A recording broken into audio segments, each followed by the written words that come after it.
Bonjour, bienvenue dans cette nouvelle capsule vidéo sur le chapitre Mer et océans, vecteurs essentiels de la mondialisation. Abordons l'épisode 2, Mer et océans riches en ressources et en potentialités énergétiques et minières. Et d'abord, abordons un grand B, les activités d'extraction et de production d'énergie face aux défis techniques. Petit 1, de l'exploitation des hydrocarbures aux énergies renouvelables. L'exploitation des hydrocarbures sur les océans et les mers passe par ce qu'on appelle des plateformes offshore, dont vous avez un exemple ici. 30% du pétrole et 27% du gaz sont issus de ces activités offshore, c'est-à-dire l'exploitation du pétrole et du gaz qui se trouvent sous les fonds marins. Cette exploitation se concentre notamment dans le golfe de Guinée, dans le golfe du Mexique, mais aussi en mer du Nord, par exemple. Mais il n'y a pas que les activités d'extraction d'hydrocarbures qui se développent.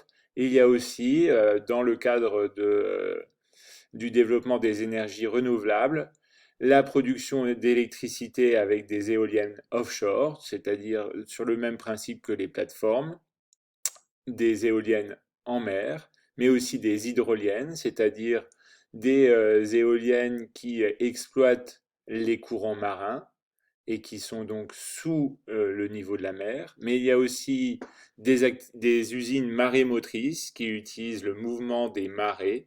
Et enfin, des prototypes et un développement de systèmes de production d'électricité grâce à la houle, aux vagues, ce qu'on appelle des usines houlomotrices. Petit 2. De l'Eldorado des nodules polymétalliques à l'épuisement des ressources en sable. Les nodules polymétalliques sont des concrétions rocheuses qui renferment donc des métaux très recherchés comme le manganèse, le cuivre, le nickel ou le cobalt. Ils reposent au fond des mers et des océans à plusieurs milliers de mètres de profondeur.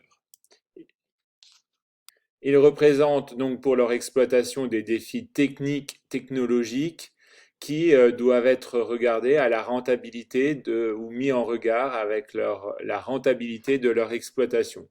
C'est pourquoi j'utilise le terme d'Eldorado, car c'est un espoir d'exploitation qui perdure depuis déjà les années 70, voire même le milieu des années 60.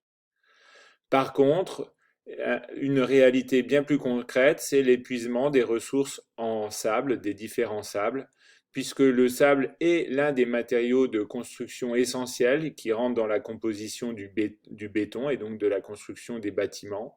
Il est déjà menacé de disparition en Sierra Leone et en Indonésie, et Singapour a décidé d'interdire les exportations de sable de ces plages.